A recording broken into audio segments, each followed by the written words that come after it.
Well, welcome to the Small Scape on Wednesday.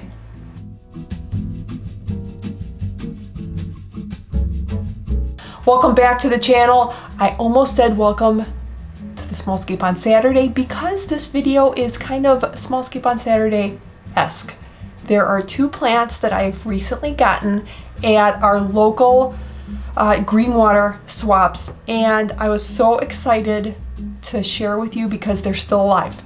They're still alive, they're doing very well, and they're so beautiful. They're both medium level, and sometimes when I see the medium or advanced, I just, not for me. They look really pretty, but they're just gonna die. And I'm too scared to try them. But these two are doing great, and wait until you see them because this first one, I'm gonna start off with the first one. The bigger one, and that is Hygrophila, Pinnatifida. I'm sure I'm saying it wrong. That's okay.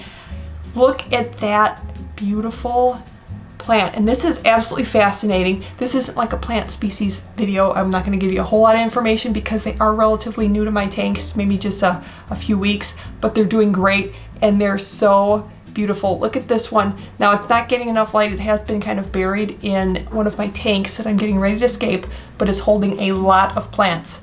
So there's duckweed covering the top. It's just, so some of these leaves are a little bit lighter, but it's a beautiful dark green and it looks very ferny. It hangs out really nicely with some bulbitis.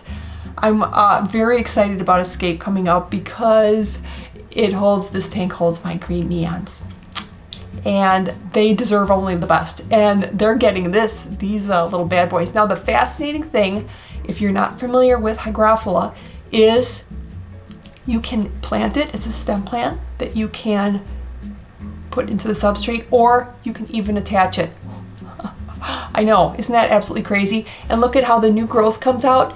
Little tiny, look at that beautiful new growth coming out.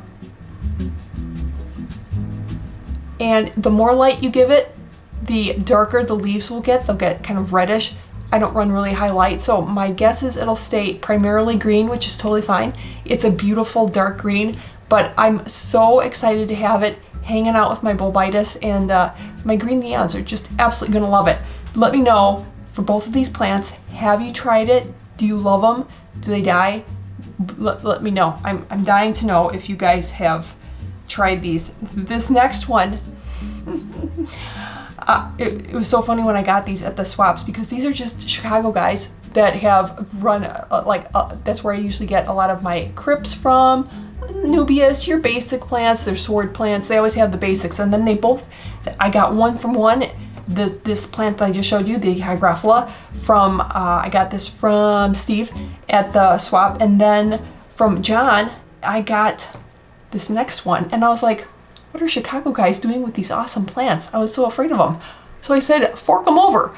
This next one got a really fun name, Pogostemon Helferi. I believe it's also known as Danoi, but Danoi in Thailand just means little star, so you'll maybe see it called little star, and that's why. But they look like little stars. They also look like kind of like little octopuses. Really fun, and if you check out, if you Google Pogostemon Aquascape or something, you'll see like little drifts of them. Beautiful. They can be planted. So these are a number of little plants, and if you see, there are little tiny roots growing out everywhere.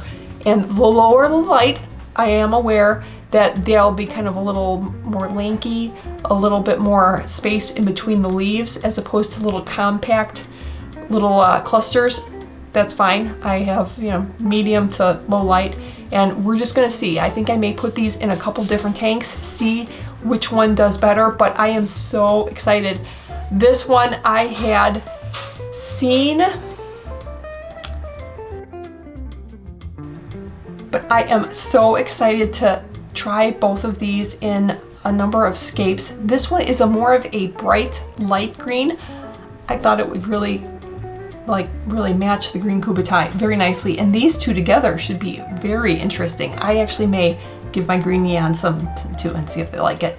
But this is relatively short, really great in the foreground or mid-ground, and then this one would probably be, especially in my nano tanks, probably mid-ground or background. But look at those. This one almost kind of looks like a miniature of this one. Kinda, sort of, not really, but that is your video for today. I'm just really sharing a couple new plants that I had. Really curious, have you had any experience with these plants? Do you love them? Do you not? What are your thoughts, and how do you aquascape with them? Let me know. I can definitely see these guys clustered around some little rocks on the like on the foreground.